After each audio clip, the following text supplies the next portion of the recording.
नमस्कार। आप सभी का बहुत बहुत स्वागत है सदीनामा रोज़ाना बुलेटिन पत्रिका के चर्चित व्यंग्य कॉलम मांस के पीछे क्या है में। आज मैं प्रस्तुत करने जा रही हूँ एक उर्दू कहानी जिसके मूल रचनाकार हैं मुबश्शिर अली जैदी जी कराची से, और इसका हिंदी अनुवाद किया है अख्तर अली जी ने।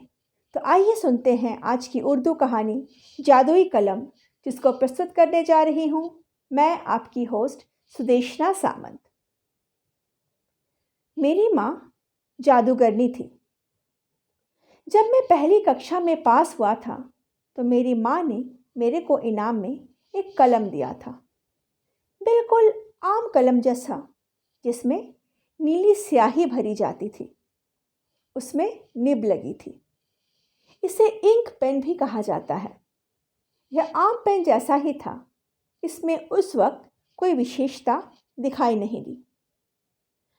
अगर इसमें कोई खास बात थी तो यह थी कि यह माँ का दिया पेन था। माँ ने अपने हाथ से दिया था।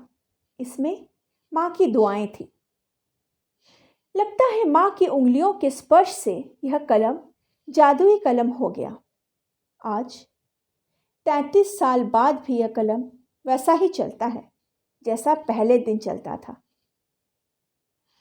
अगर आप यह सोच रहे हैं कि मैं अपनी माँ के जादू का बयान करने वाला हूँ तो आप निराश हो जाएंगे।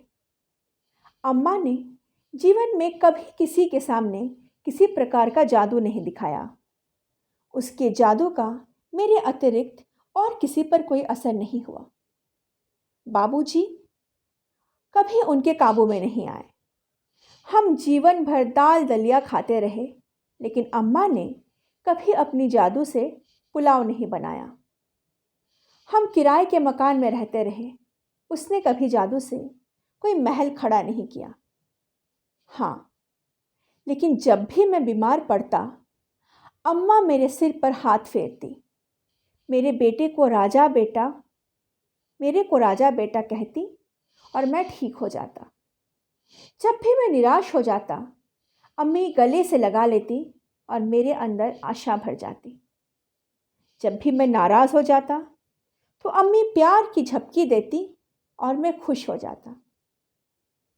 इस मंत्र के अलावा मेरी अम्मी ने मेरे को एक जादुई पेन भी दिया था। यह बात सच है।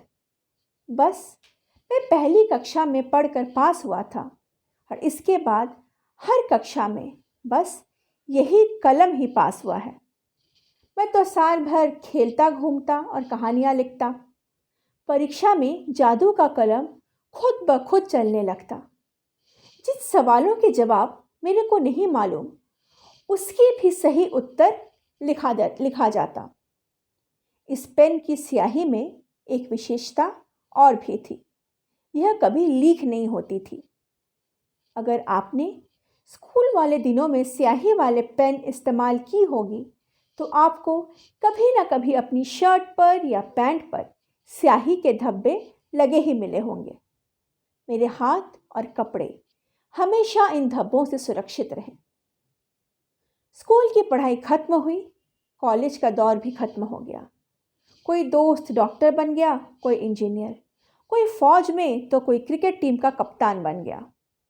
मैं अब तक सिर्फ कहानियाँ ही लिखता रहा और पढ़ता रहा। इसके अतिरिक्त मेरे को और कुछ काम करना आता ही नहीं था।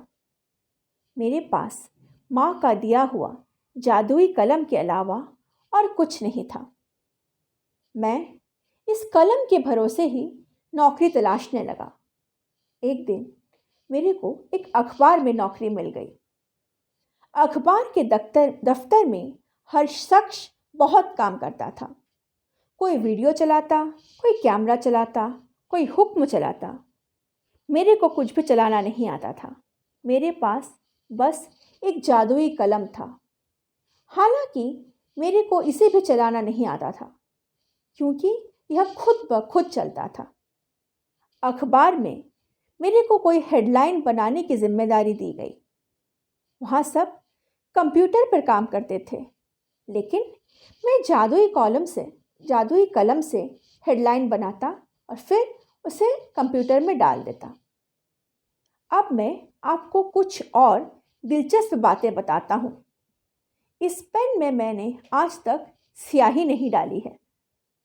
जब कुछ लिखना होता है तो इस कलम को सादे कागज पर रख देता हूँ और पेन स्वतः चलने लगता है और कलम का जादू शुरू हो जाता है। शहर में मूसलाधार बारिश हो रही है और मैं दफ्तर के अंदर आराम से बैठा हूँ। बाहर का माजरा मेरे को जरा भी नहीं मालूम। मैं जेब से पेन निकालकर सफ़ेद सादे कागज पर रखता हूँ और पेन लिखता है। कड़कड़ाती बिजली और गरजते बादल के साथ मूसलाधार बारिश। शहर में खुशबूदार फूलों की प्रदर्शनी लगी है और मैं बदबूदार गलियों में घूमता हुआ दफ्तर पहुंचता हूँ। जेब से कलम निकालता हूँ और वह महकने लगता है। ऐसा लगता है जैसे उसमें स्याही की जगह इत्र भरा हो। जैसे ही पेन सफ़ेद कागज पर रखा वह लिखने लगा। साहिल पर खुशबुओं ने लंगर डाल दिए, रंगों ने मनाई पिकनिक। शहर में पुस्तक मेला लगा है और मेरा गायब दिमाग वाला अखबार के दफ्तर में बैठा हूँ। देश भर से लिखने पढ़ने वाले आए हुए हैं। मैं किसी से नहीं मिल रहा हूँ, लेकिन शाम को कलम लिखता है। 12 मसालों वाली कहानियाँ, 12 रंगों वाली नज़में, 12 मुल्कों के साहित्यकार, 12 महीनों पढ़ सकने वाला साहित्य। शहर में जारी है जश्न अदब। मैंने हमेशा देखा था कि जादू की कलम का नाच नाच कर और झूम झूम कर लिखता था, लेकिन आज इस कलम को जेब से निकालने में भी डर लगता है। कलम को छुओ तो वह आग की तरह धधक रहा है। इसमें तो नीली स्याही थी, लेकिन आज इसको सफ़ेद कागज पर रखता हूँ तो लाल रंग फैल जाता है। मैंने साथी रिपोर्टर से पूछा, शहर में कुछ हुआ है क्या? रिपोर्टर ने बताया, बच्चों की स्कूल में आतंकवादियों ने हमला कर दिया है। बच्चे कत्ल कर दिए गए हैं, उनकी किताबें फाड़ दी गई हैं, खिलौने जला दिए गए हैं। अब मेरी समझ में आया कलम काम क्यों नहीं कर रही है। जब जब बच्चों पर जुल्म होगा, दुनिया से माँ का जादू खत्म हो जाएगा, खत्म हो जाएगा। आप सुन रहे थे हमारे आज का व्यंग। आशा करती हूँ आपको यह व्यंग पसंद आया होगा। अगली बार फिर मिलूंगी एक नए व्यंग के साथ।